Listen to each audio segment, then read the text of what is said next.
Folks, my name is Ben Wright, and I play with a Chicago-based bluegrass band, the Henhouse Prowlers. And I'm sitting here with Greg Cahill, who is one of the most respected banjo players in the bluegrass industry, even though he doesn't like to hear me say that.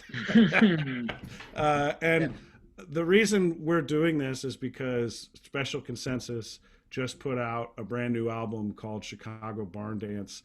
And the kind of soul of Chicago's history with folk music and bluegrass music in particular courses through this album. And Greg and I both being from Chicago, it means I feel like I can talk to him about this. And I'm taking advantage of the fact that we're friends to do this. So, Greg, how long have you been? How long has Special Consensus been around? Just under 200 years, I think. No, 75, 1975. We actually, had gotten together. We were all kind of friends who were pretty much learning the genre, learning the idiom together. But that was in maybe 73 and into 74. But 75 is when Mark Edelstein, the bass player, and I decided, we really wanted to give this a shot. And the other guys in the band who were great guys, Jeremy Raven on mandolin and Jim Iberg on guitar, and Jim Hale on fiddle, really loved doing it, but they had other things. Jeremy had a full-time job with the Department of Mental Health here. Jim was finishing his dissertation, and the other Jim Iberg, that is, from at University of Chicago, and Jim Hale had other projects and moved away. So 75 is really kind of the beginning of us taking it seriously, quitting day jobs and taking the leap. Right, right. I want you to talk more about that history, but I want to play one of the tracks off this album, and I want to play the title track. Can you give a little bit of a introduction to the song "Chicago Barn Dance"? Yeah, well, the concept for the album and that song came from me speaking with Allison Brown, our producer and co-owner of Compass Records, and great person and banjo player and what have you. And I just wanted to make some kind of connect. It's our 45-year anniversary this year, which is a pretty big milestone. Yeah. We've been full-time touring and recording the whole time. Um, and I just thought, and I know you and I have talked about this, how many times you hear, well, bluegrass from Chicago, what's that about? And so I thought, you know, the barn dance was started here in the 20s as a radio show and had a big downtown at the 8th Street Theater weekly show on Friday or Saturday night for years, right up to like 50 or 52, 1952. And I just thought, and they brought so many of the original, the old country stars. I mean, everybody from Hank Williams to Gene Autry to Roy Rogers and the Sons of the Pioneers to Homer and Jethro, which is why they moved here. And so there was just so much history here. And interestingly enough, the announcer on that show, George D. Hay, left Chicago to go to Nashville. He went to WSM and worked his way into becoming the program director and started the Grand Ole Opry based on what we had done here. So I thought it was important, to have people really understand that, and what a great opportunity on the 45-year anniversary. And in talking with Allison, even she wasn't fully aware of all of that connect and how powerful it was. And so she started looking at that, and she was on tour with Becky Buller and Missy Raines. They were playing at a festival, and she mentioned this project and said to them, "Why don't you go write a song about that? That'd be really cool." And so they did, and they came back to her with this song, the Chicago Barn Dance, and they really did a great job of researching it, because they got the right names, Lulabelle and Scotty, and just some of the people who were the house people on the Barn Dance. And then we got into the studio, and we got two great fiddle players, Pat McVenue and Mike Barnett, who was also actually up for a Grammy for his Compass Records recording at one point. And so they played twin fiddles. And as we went through it, Allison kept thinking, gosh, maybe we could, I don't know, it just seems like something, we could do something more on this. And so she wrote the twin fiddles part at the end of this song and the things that we did. And then I played twin banjo. I mean, echoed or played with one or both of the fiddles at some point. And we just, and put it together. Allison is a great arranger, and we all sat around thinking, what could we do to make this cool? And that's how the song evolved. And I might add, just while we're talking about that Bob Atcher, who was a singing cowboy, and he was a great singing cowboy, and he came here to be on the WLS Barn Dance and was a regular. And if you go on YouTube, he's got many, many recordings there. And his daughters were great singers and players, as was his wife. And when the barn dance ended, he actually became the first mayor of Schaumburg. So he was here as the mayor of Schaumburg. Really? After his day job of being on the WLS Barn Dance. So that's an interesting tidbit. And interestingly enough, he had contacted me. I knew him from the music world, and he would come out to see the band, and he and his wife, great Maggie Atcher. And he was thinking about, he was then retired from being the mayor of Schaumburg, and was thinking about coming back and doing some shows. He missed the music. And so he talked to me about that. I said, sure, I would love to play with you. It would be just dandy. And then unfortunately, before we actually got together to rehearse, which we were talking about, he passed away unexpectedly. So that never happened. But so there are even more far-reaching roots of country music. And ultimately bluegrass. The Monroe brothers came, moved to Indiana, Bill and Charlie, and worked in the refineries there, but they came to the barn dance as dancers, actually, and they were great dancers. And eventually somebody missed, I can't remember what happened. I think one of the brother acts couldn't make the show, so they did it, and then people heard how great they were as a singing duo, and so they actually got on the show as well. So that's a long-winded explanation of that song, but it encompasses kind of all of what I just said.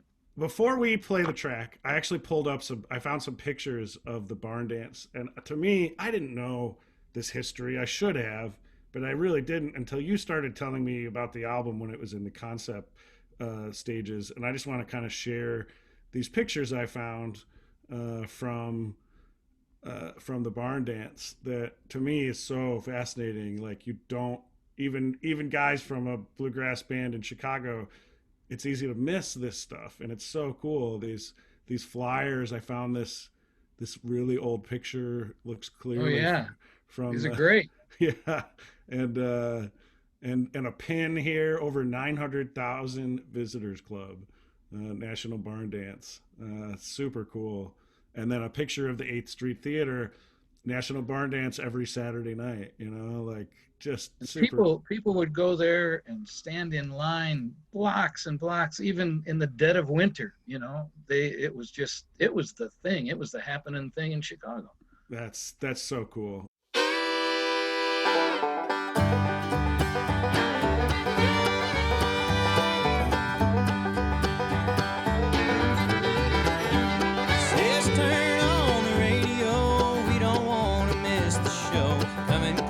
Chicago, a mighty long ways away. We've been working hard till now, a week behind a mule and plow, chasing chickens, milking cows, and planning our escape. In our back porch rocking chairs as WLS fills the air, songs of faith, adventure, and romance. Chicago Barn Dance.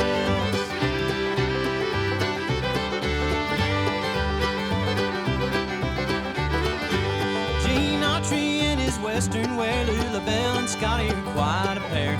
Monroe brothers form a square and spin the pretty girls.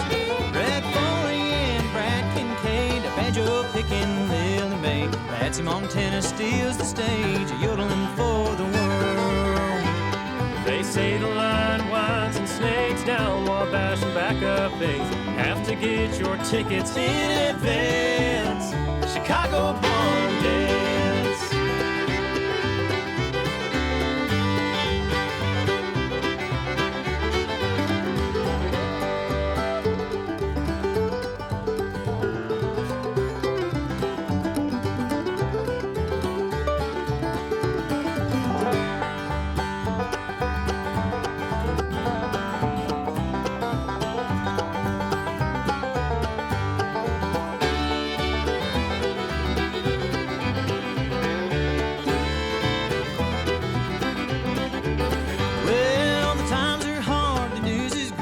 everyone's at war again. These brave farmers are tuning in to keep our hearts from crying.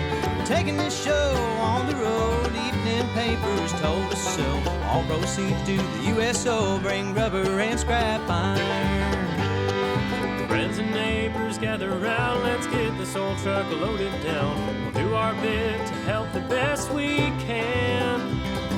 Finally our way is clear to see the music that we hear. Today's the day we're gonna get our chance. Well, the place is packed in every seat, happy faces patting the feet. The band drives a hillbilly beat, there's magic in their hands.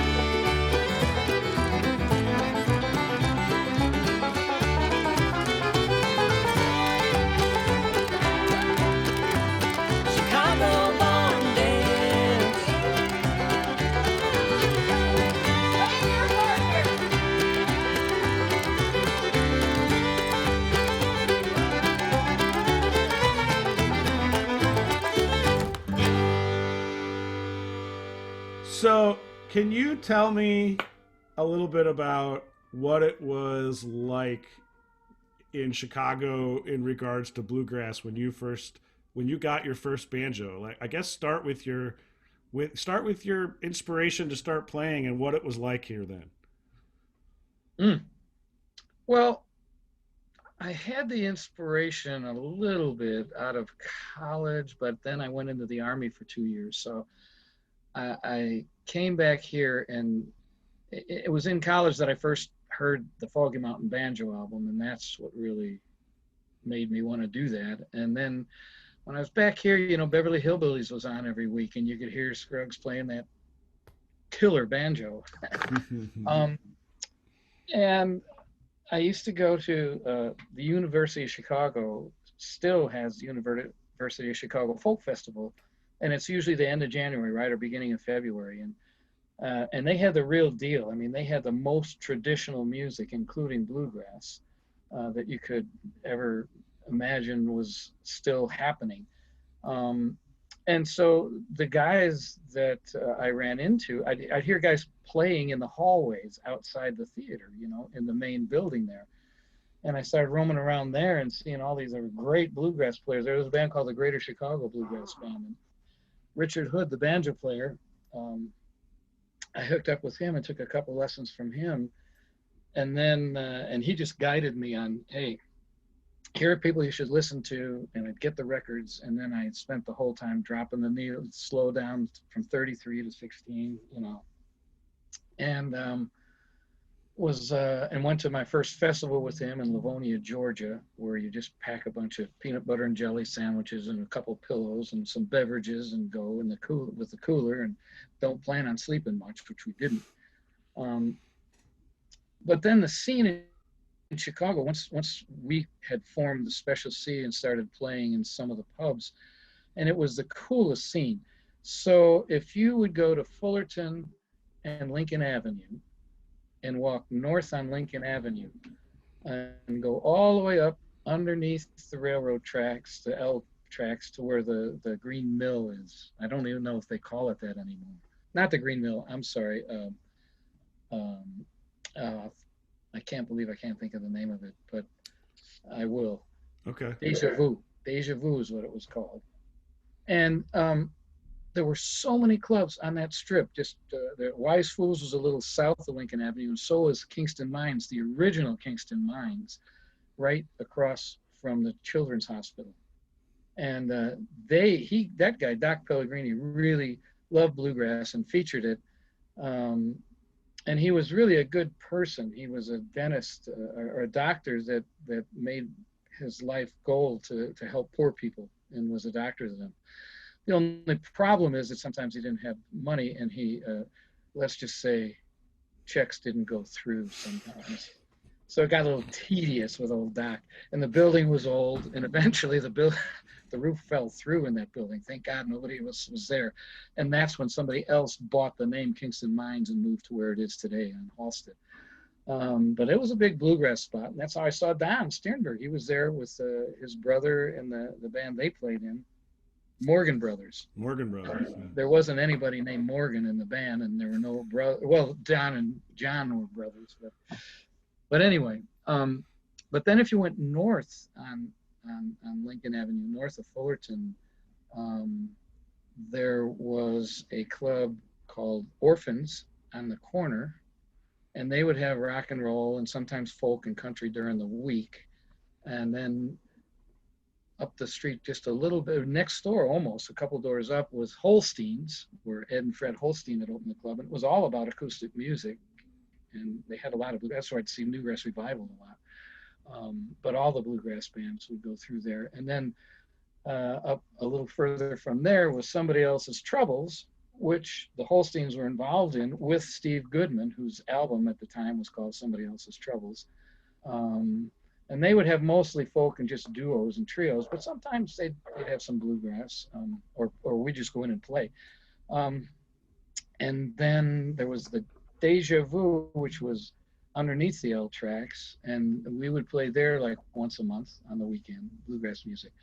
And of course, walk back underneath the tracks across the street, there was Lily's, right, that had the blues, but she had the really traditional blues guys, like the old guys from down south, who you'd see just a guy and his guitar and maybe somebody behind playing snare drum. And then Irish Eyes, which I think is still there, and we would play there once a month. And Irish Eyes was interesting because across the street at the Apollo Theater, which was between Holstein's at the end of the row there, right before the train tracks, and Pump Boys and Dinettes at the time was the longest running musical in Chicago. And some of the people who were in that cast included Jim Lauderdale and Ollie O'Shea and Malcolm Rule. And those three guys had come from New York and had always played bluegrass and country music and were in theater and what have you. They were called the West River Boys when they played bluegrass. So maybe one Wednesday a month, maybe two, they would come over after the show and play as the West River Boys at Irish Eyes on a Wednesday night starting at 10. And the place would pack out, of course, because they're great musicians. And so whenever we were in town, I was the fourth West River Boy playing banjo.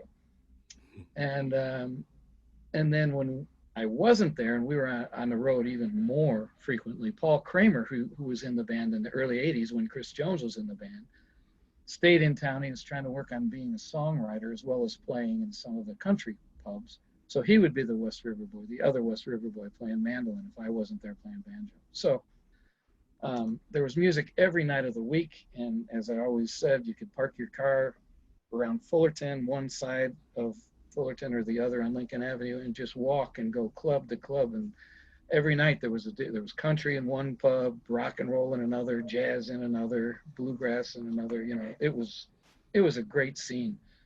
And the unfortunate thing is, I think we all kind of took it for granted. Thought, oh, well, this is how it is. Pretty cool. And then, of course, it changed, and clubs couldn't pay the rent. Lincoln Avenue became such a hot spot that the rent was raised on these pubs, and that's when one by one they just went down. They couldn't afford to be there anymore. So, and then further north of that was the Clearwater Saloon, just north of Addison on Lincoln Avenue, 36 something. I can't remember the address. It was on the right-hand side of the road. And they had bluegrass all the time. That was their deal. So we'd play there once, sometimes twice a month. And you had to play 4 sets. And after the sets, the waitresses would get up and dance on the bar and then start passing a pitcher. And that's how you got paid. And there were times we'd play there Friday and Saturday night, and you could make maybe $800, $900, and that was in quarters and dollar bills.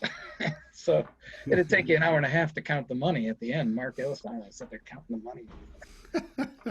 And that was the mid to late 70s? Yes, mid to late, into the 80s, early 80s. And also at that time, the Earl of Old Town, which was like one of the top folk clubs in the country, it was on Wells Street, just north of North Avenue. And no, yeah, that's right. And they would always have great folk people there. But I think it was 74 or 75. Before the other guys left, Jeremy Raven was still playing mandolin with us. And the first time it took forever. You'd had to audition, and you know, they wouldn't give you a weeknight. Finally, we got in a weekend. I mean, and finally we got in, and they served food, just like burgers and stuff, and the seating went right up to the stage. So the front row, I mean, sometimes they'd set their beer glass on the stage. You know, it was right there. And the first time we played, and I looked over, and I didn't say anything because I knew everybody get all nervous, but that was Steve Goodman sitting there. The first time we played, he was in the front row. And so we went back, and I was like, do you guys know who's here? No. And he loved mandolin, you know, evidenced by the fact that he then toured with Jethro for so many years. But yeah, he was there, the nicest guy, and they had a little club behind the Earl that would only open on nights when the Earl had shows, and it was called the Sneak Joint, Joynt. And all the, you know, Roger Ebert and the film critics, Gene Siskel, more Roger Ebert, and all the musicians in town would come over and just hang out there sometimes, you know. And so then we went back and talked with Steve Goodman many times. And, it was just a great scene. And across the street from the Earl was Second City. Right. So, and eventually we ended up playing at the Earl like 2 weekends a month for a long time, almost a year. And we were opening for Jethro Burns, and he would do his solo act. And sometimes he would have the new Homer and Jethro. And then you had to play like 4 sets when we were opening. But at midnight, you could go across the street for the improvs at Second City, and you didn't have to pay admission. So we'd run over there and catch all the cool people who were in Second City in the 80s. You know, it was really cool. That's a long explanation, isn't it? Sorry. No. This is I love this stuff. I found a picture of, now I can't find any record of the Sneak Joint. I'm not saying it didn't exist, but I've looked for it. I found a place called the Juke Joint. But anyways, here's a picture of the Earl of Old Town that I think is a great old photograph. Yeah. I'm not sure what year that's from, but those cars look like early 70s.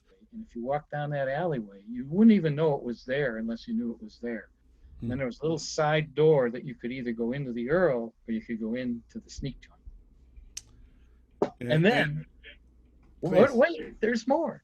The guy who was the manager and most of the time bartender at the Sneak Joint was Earl's nephew, Sylvester. So he then eventually started a club that was right past the tracks up near where Deja Vu is, up across from that famous bakery. I can't remember the name of the bakery that's still there on Lincoln Avenue. Dinkles? Yes. And it was across the street, basically. And now it's like a 7-Eleven or something. But that was called Sylvester's, and his big deal was featuring bluegrass, because the Earl didn't all the time. And by that time, some of these other clubs were closing or not featuring bluegrass. And so that was another venue for bluegrass music.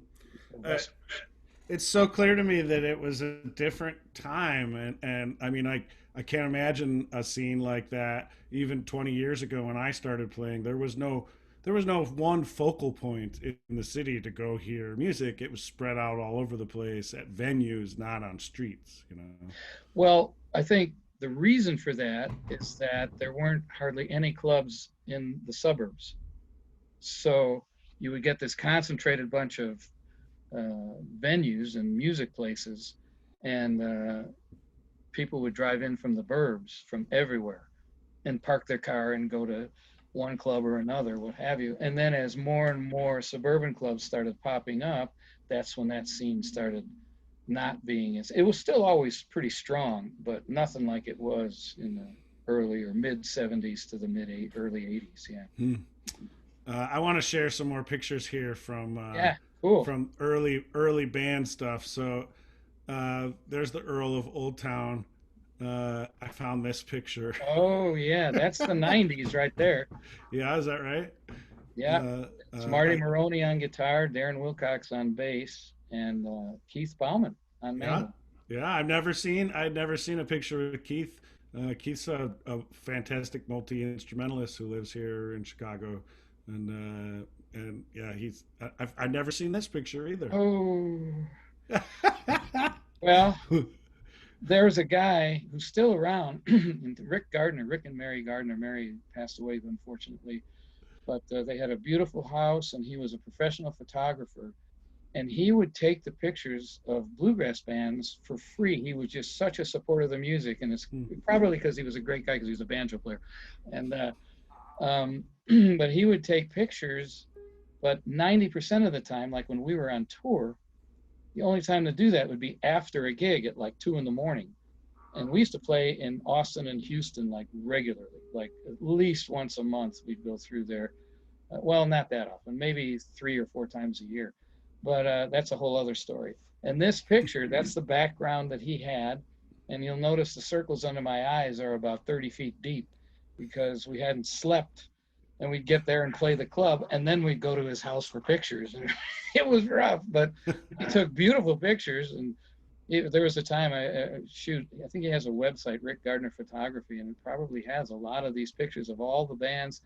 And he prided himself in the fact that one of the times Bill Monroe was there playing in Houston, he actually got Bill to let him take a picture of Bill with the band, which hadn't happened in like 30 years. You know, you always saw Bill Monroe and it was Bill.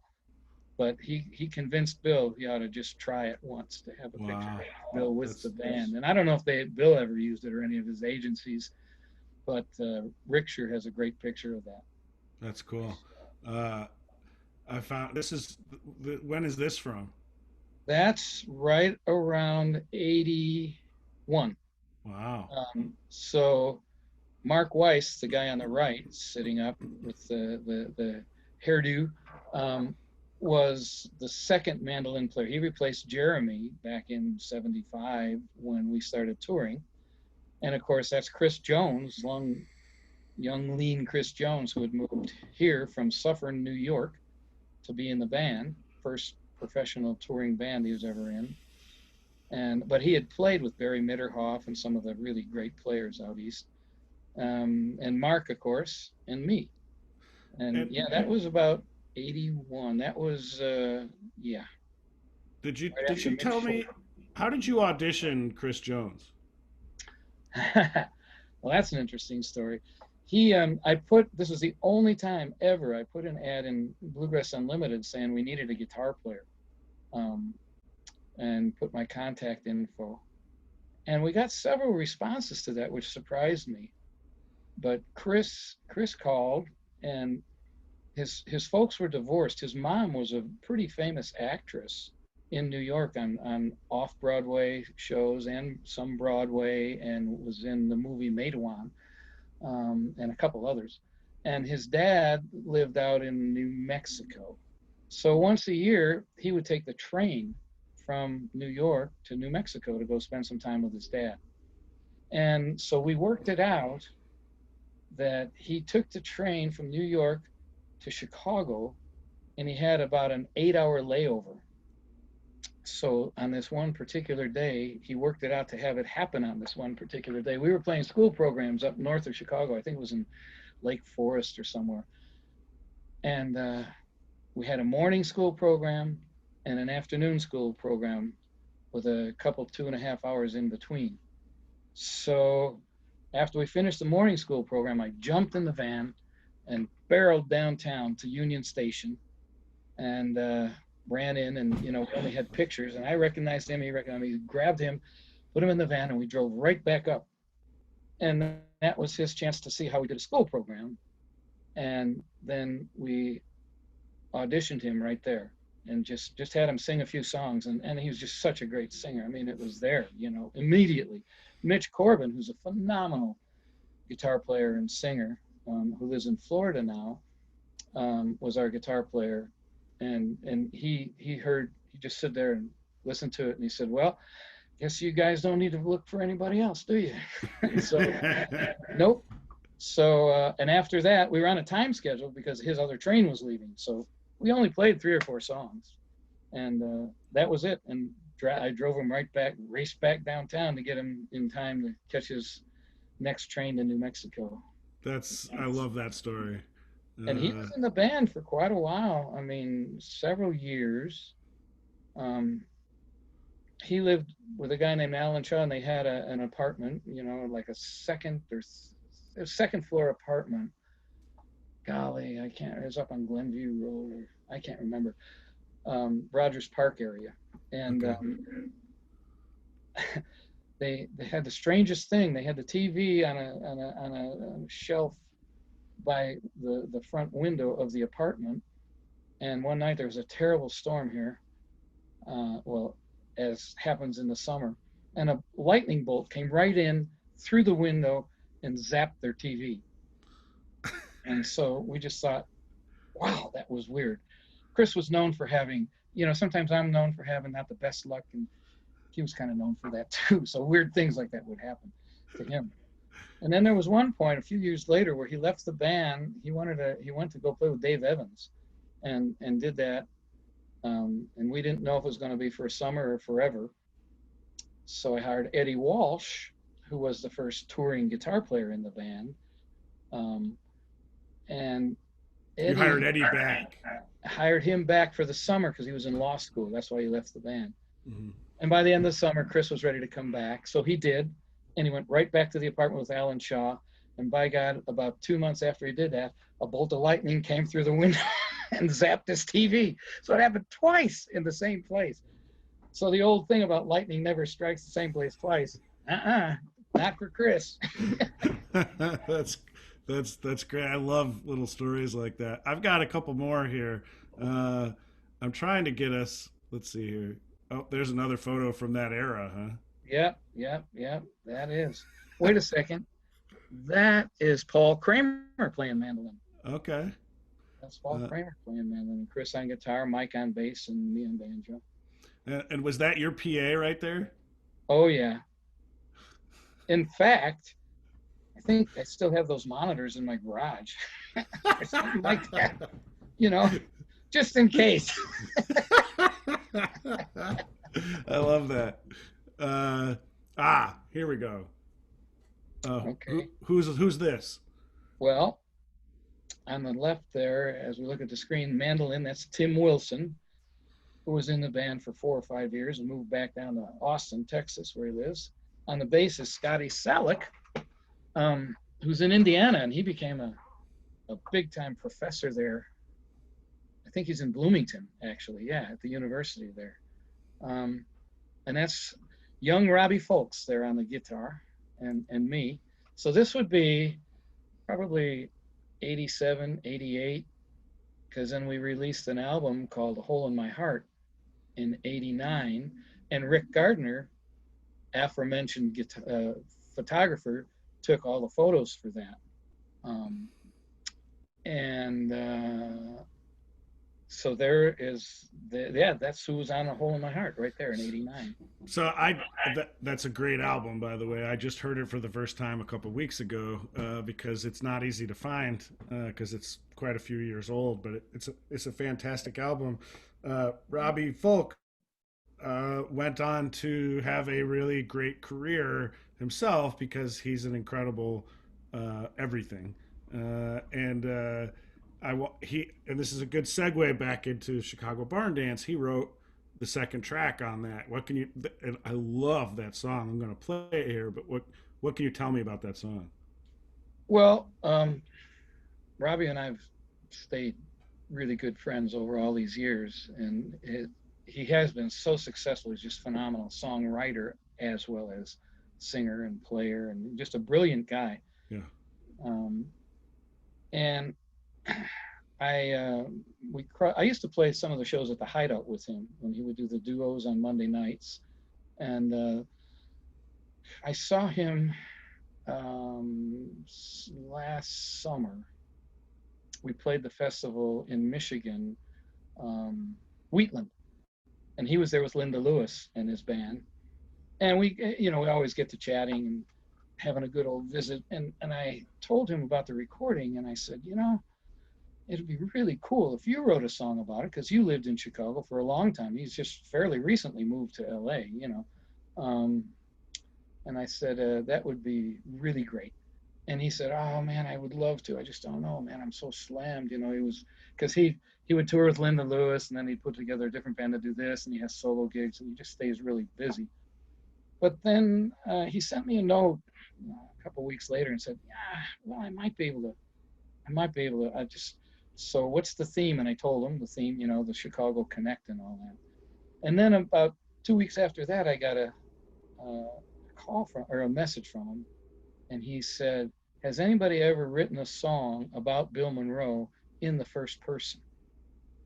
And I said, wow, I don't think anybody's even thought of that. You know, what a cool idea. And that'd be hard to pull off. That sounds great.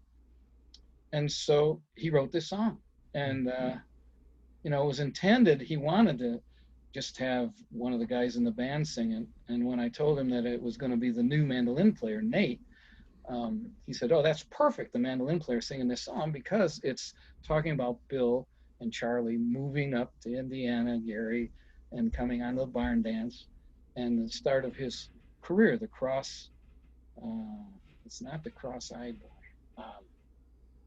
I'll think of it later when we hear it. Listen for that, though. He's talking about, this cross-eyed or cross something, hog-eyed, I can't remember. But he wrote it, and when we recorded it, we then asked him, and we tried to work it out. He was passing through Chicago at one point to have him actually sing the whole thing, but we couldn't work it out physically. And Nate had already sung it, but would love it if Robbie would have sung his own song. So then we looked at the lyrics and kind of kept Nate singing the first verse, because it's sort of setting up the scenario, like the narrator, you know, saying, hey, here's the situation down in Kentucky. And then Robbie comes in and sings the other verses as Bill Monroe, telling his story. So that's how we put that together. All right, I'm going to play. I will mention, please, that to make it sound, I don't know if you'd say eerier, but different, I played it on the Julia Bell, the Deering Julia Bell, and tuned it down to E.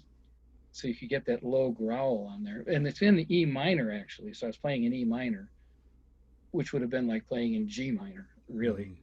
But it was all, you know, we tried it. I tried it playing it on my regular tuning, G-tune banjo in E, but it just, you can't get that sound.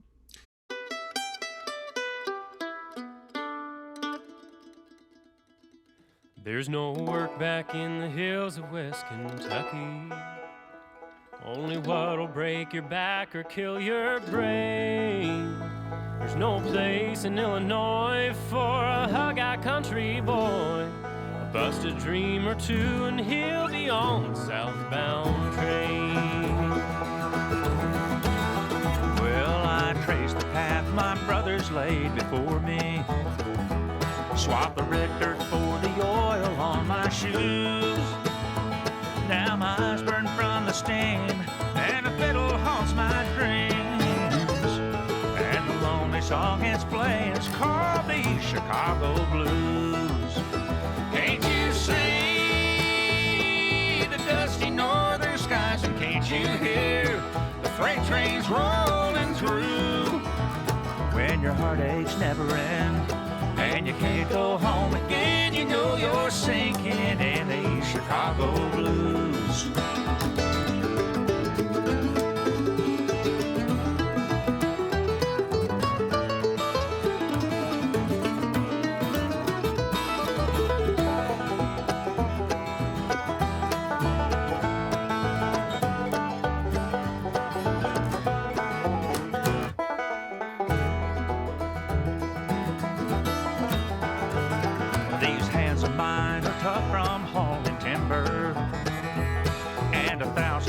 Across the steam house floor. Oh, but these hands make a fire when they grip the wood and wire. This old mandolin makes music like no one has heard before.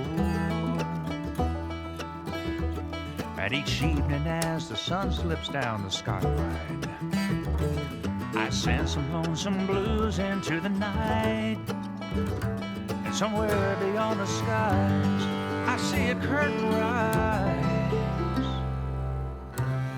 And a West Kentucky farm boy steps out into the light. Can't you hear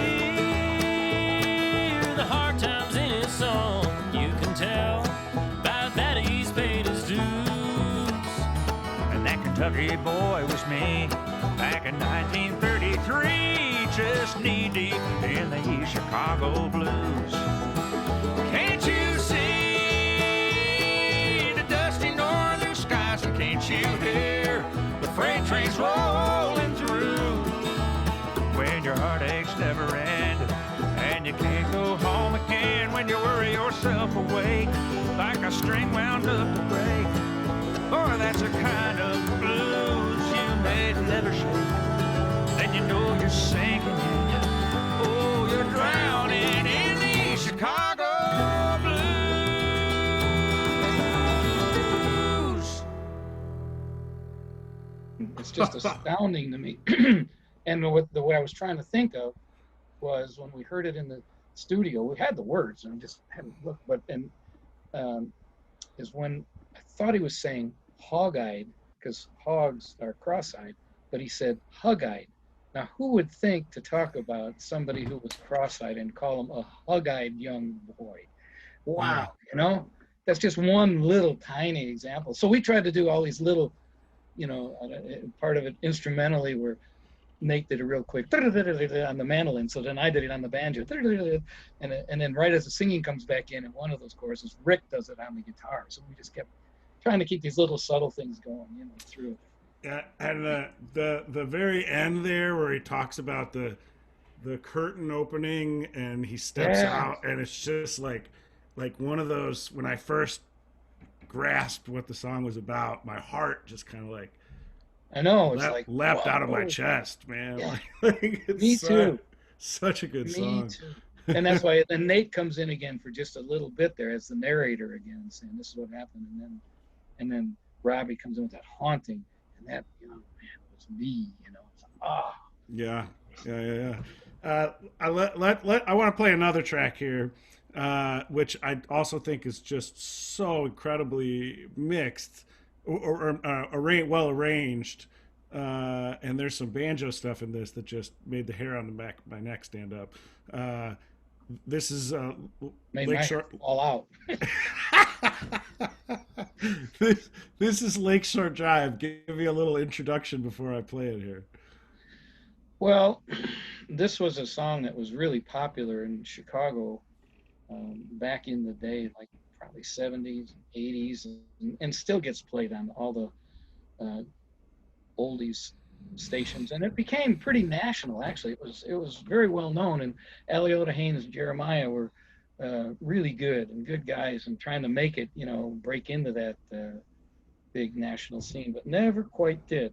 But this song, I mean, you can find versions on YouTube where even he's singing it himself. I think, was it Skip Haynes wrote it? I can't remember. But so this was perfect, you know. And if you listen to the words of this coming down Lakeshore Drive at 4 a.m. after everything's happened, I mean, that's probably every musician in Chicago has done that more than once. I mean, we used to do it all the time, you know, riding from the north side down. And we were trying to, as is usually the case, especially working with Allison, who's just such a brilliant arranger, has these great ideas, and then we sit around and process stuff, and 1 and 1 is 3. We each add input, and well, if we did that, let's do that, and so on. And she thought that, you know, the piano part, which is often the case in a lot of stuff that I've done even in the past, and show songs with piano, is that the banjo can play the piano part. Usually the piano part of the clarinet part. And so she found a tutorial online where this guy explained everything that the keyboard player was doing. So in this part, here's what it is. So in the beginning, the keyboard is going blah, blah, blah, blah. Okay, so that's what I was trying to do on the banjo. use the octaves, And then in the middle part, there's another thing similar to that, which is a variation of something like da da da da da da da da da, that kind of thing. So I tried to do that on the banjo. I'm playing along with all these parts on the tutorial. But the hard one was when they're doing that. He's rolling on the piano, right? So on the banjo, I'm like trying to do that. It was a great exercise. It was great, and I still sometimes use that for practicing. Once I've been playing for a little bit, because it's a good exercise, and actually to be accurate. It didn't really take as long as I thought. That's the one I was thinking. Oh man, this is because it's not really real fast, but it's fast enough that I was thinking, I don't know. But it wasn't too bad once you practice it.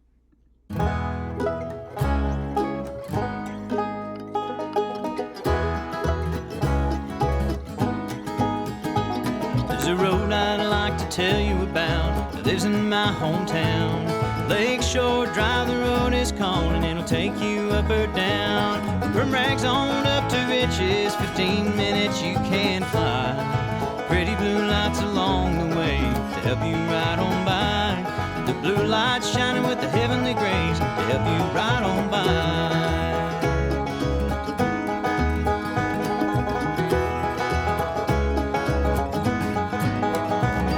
There ain't a road just like it anywhere I've found. Running south on Lakeshore Drive, heading into town. Just slipping on my own Lakeshore Drive, riding I trouble bound.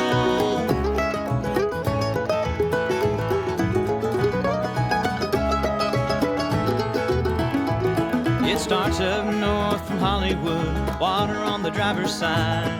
Concrete mountains rearing up, throwing shadows just about fine. Sometimes you can smell the green if your mind is feeling fine. There ain't no finer place to be, running Lakeshore Drive. There's no peace of mind or place you see like riding Lakeshore Drive.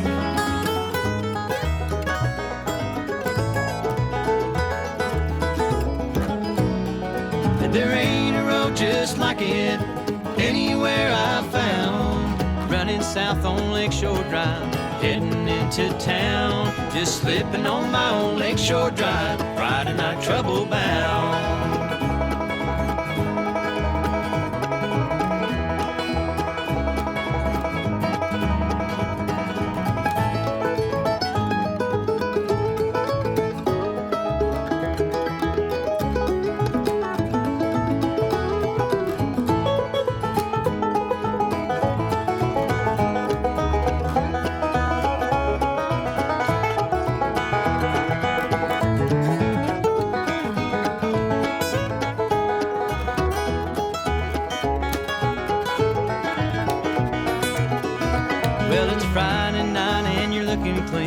Early to start the rounds.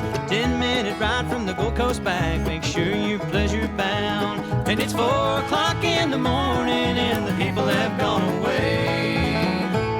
Just you and your mind in Lakeshore Drive. Tomorrow is another day. The sun shines fine in the morning time. Tomorrow is another day. And there ain't a road just like it anywhere I've found. Running south on Lakeshore Drive, heading into town. Just cruising on my own Lakeshore Drive, riding I trouble bound. Just slipping on my own Lakeshore Drive, riding I trouble bound.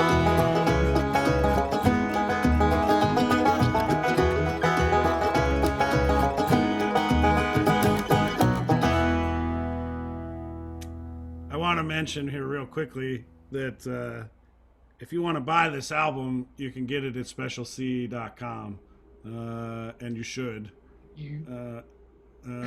because it's, yeah. I mean, I know we have a lot of time on our hands now, but I can't tell you how it really what a fantastic experience it was to listen to it from front to back in one sitting, and I love how Chicago is folded into this whole album. Like it's really special. Wow. Well, thanks, Ben. That's a huge thing coming from you. even as good friends. Yeah. we I we mean, tried to do that. The songs were either had something to do with Chicago, mentioned Chicago, or were written by people or performed by people when they lived here. So that's why City of New Orleans is on there because of Steve Goodman, and East Chicago Blues with Robbie. And then the other one is really I Hope Gabriel Likes My Music, which is an old swingy kind of thing. yeah. What's the story behind that one? The guy who really made that popular was around here playing the big ballrooms back in the 30s and 40s, and he that was kind of one of his signature songs for a while, and his name was Louis Armstrong.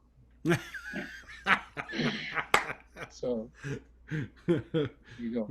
That was the one I was struggling to find the connection because I looked it up and I couldn't the right. It wasn't written by somebody from Chicago, but that's Right. that's pretty cool.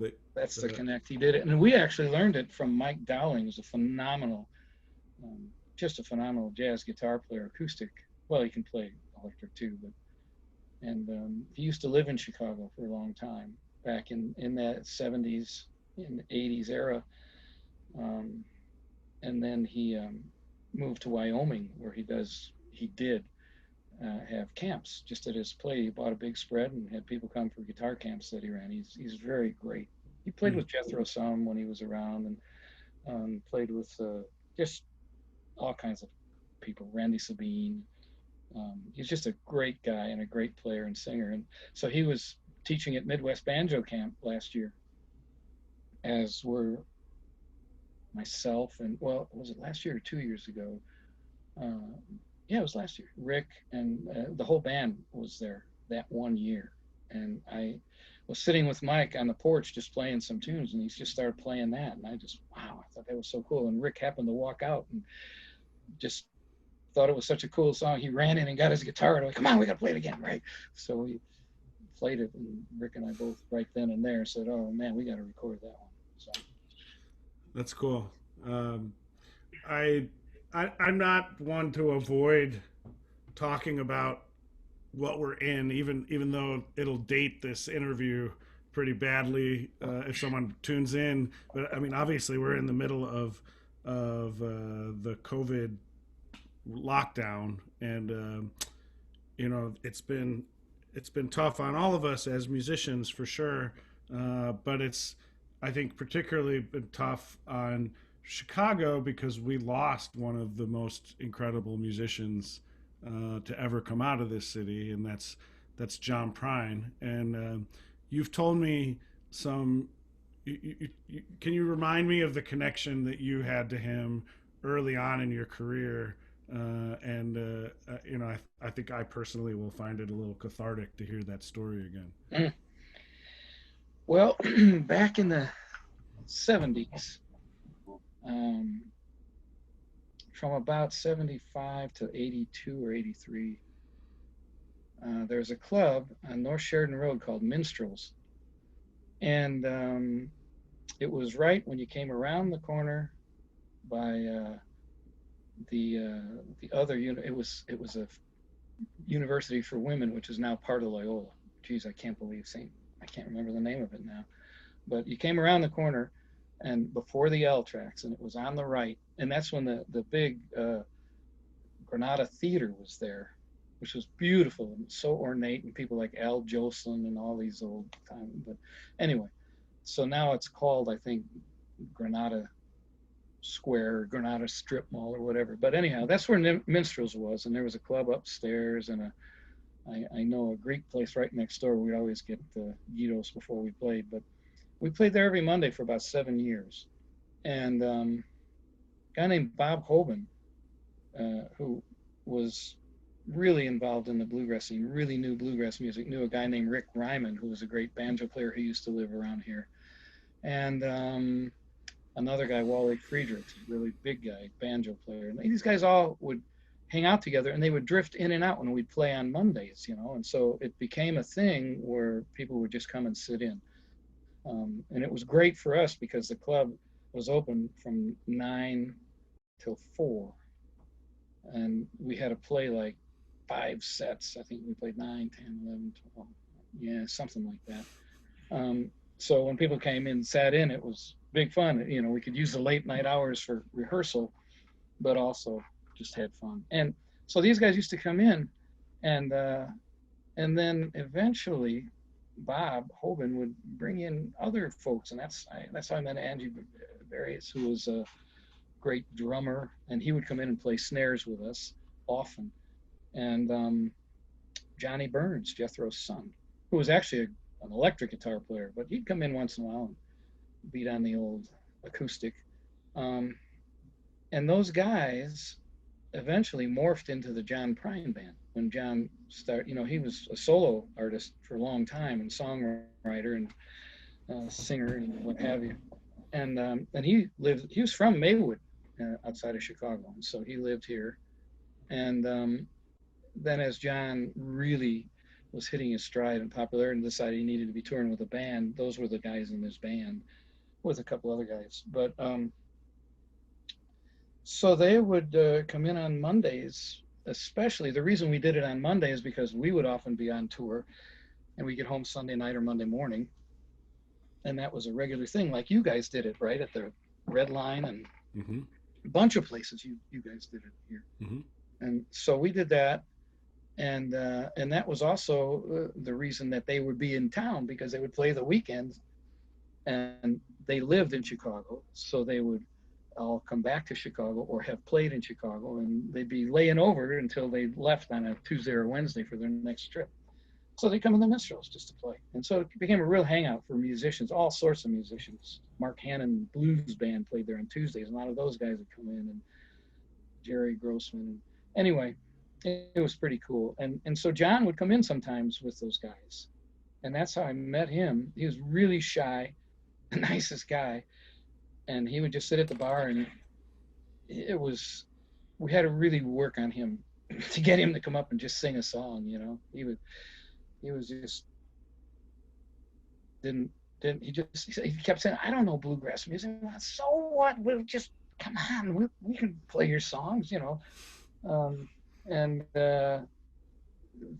He finally, a couple of times, Bob Hoban, by the way, was a multi-instrumentalist who ended up touring after the John Prine band. He was on tour with Vassar Clements for years as his keyboard player, and he played twin fiddles with Vassar, and he produced our first record in 1979. So Bob had real deep connects. And so John finally, a couple times, but Bob would convince him to come up and sing a song. And this one time he sang, he said, well, I can't think of a bluegrass song. Or I said, well, sing an old country song or something, or sing one of your songs, come on, you know. And so he went up there and he sang, woke up this morning, put on my slippers, went to the kitchen and died, blah, blah, blah, you know, that extremely popular song. Please Don't Bury Me. Yeah, and it was relatively new at the time, you know, and so he had actually written it a couple years ago, but he just looked down at the ground and he thought about it, and he just looked at me and finally did that song, you know. And then he'd sing another, but you'd only sing a couple and then just go sit down. But it was just he was one of those guys that, it was just magic, you know, when he was around. And those guys, everybody loved John Prine. Everybody, all the guys in his band, everybody in Chicago, everybody. Nashville, as you saw when he passed, that was terrible.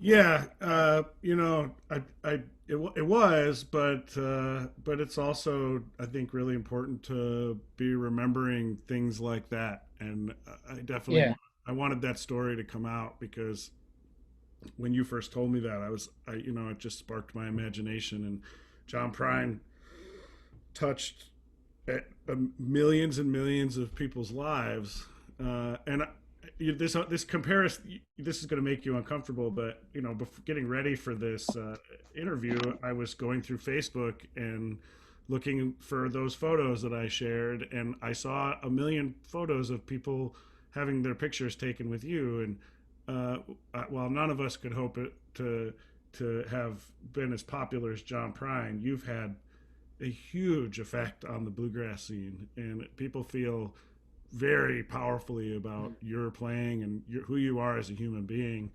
You've helped me personally many times, and yeah, you're a pretty powerful force too, Greg. I hope you recognize that.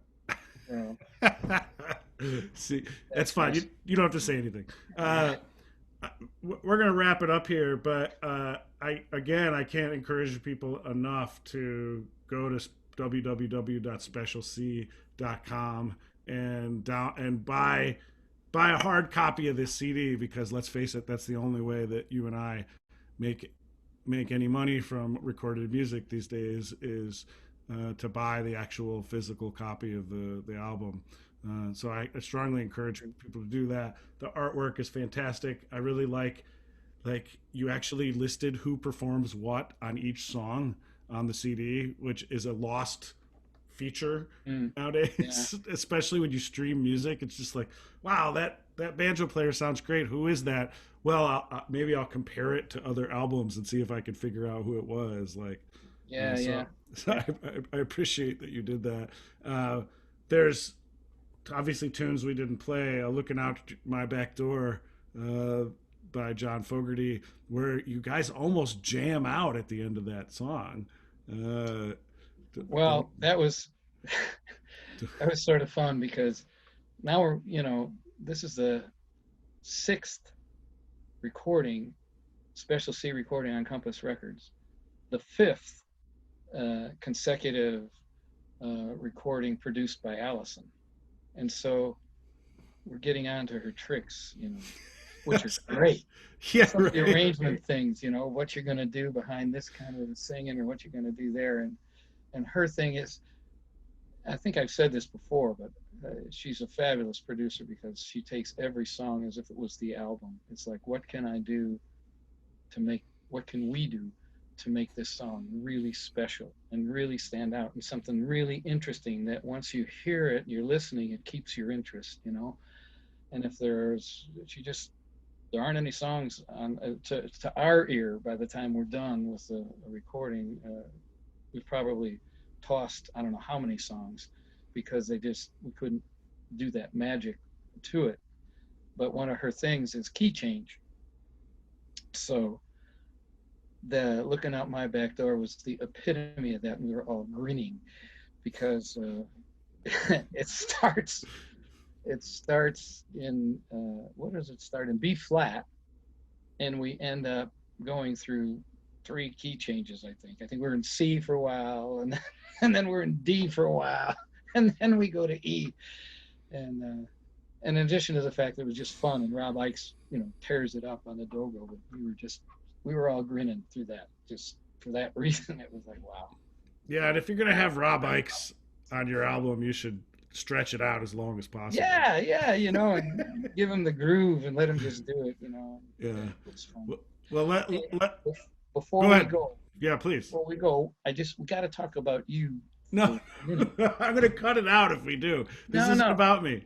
We got to talk about the Prowlers, because we're such great buds, and I look to you for being that new thing that's kind of huge part of that Chicago scene, because you appeal to the younger audience, and your material and your all original material is something really special, and I think that's a great testimony to the band, and also a great asset to Chicago, having you guys doing what you do, and your Bluegrass Ambassadors program is phenomenal. You literally go all over the world to countries that nobody would, like your interview, I think it was yesterday, with the Vidget.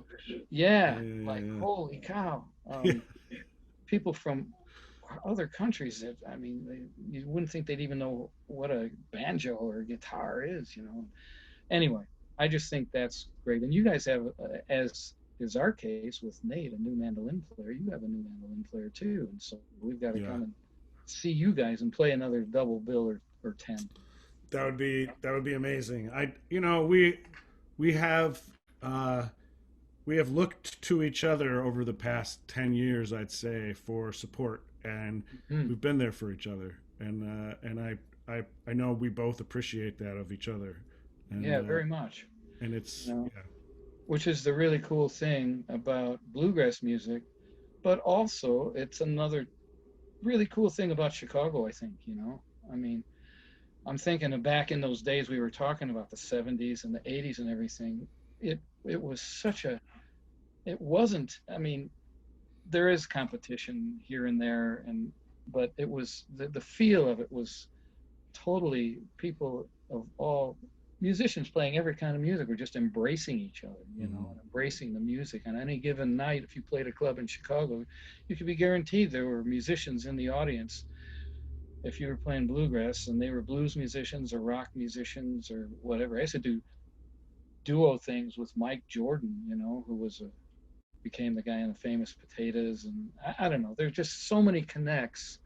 And I feel like I'm so glad we have that connect. And a lot of the, you know, there's a lot of good bluegrass players around here now too. And then that branches out to, you know, the klezmer music and the Celtic music. And we have of course the blues and rock and roll. Chicago's a treasure chest, you know, and a treasure, I think.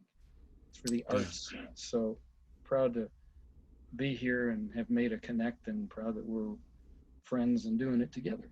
I agree. And I think we both would encourage anybody to look a little bit deeper into Chicago music than just the kind of stereotypes. There is a ton of amazing blues here, but there's also innovative stuff in every genre going on every night of the week, especially when we're not on lockdown. Yeah. The jazz scene too, you know. Oh, it's huge. Yeah. So, well, Greg, thank you so much. I'm gonna finish here with the end of this CD. The reprise. Reprise, which is so great. Is that Ned Luberecki? It sure is. Yeah, Ned. He's been a good bud. In fact, well, just a little shameless plug, but Ned interviewed me for Banjo Newsletter, and it'll be on the cover of the June issue. And then we also have a cover story in the June issue of Bluegrass Unlimited too. Oh, great. That's awesome. Ned and I have been buddies for a long time, a real long time. Well, he's one of my favorite banjo players, and I got to hang out with him at Leadership Bluegrass, and he's just a class act all around. He is. All right, we'll finish with the reprise, which I think is hilarious.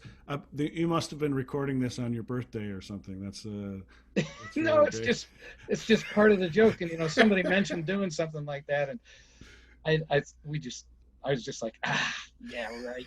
You know, and I didn't know until the first time I listened. Oh my God. Mix, and I was like, wait a minute, and I went back. I said, did they really say that? Rick, you can tell just by the voice that he's laughing his butt off. He's smiling. Yeah, definitely.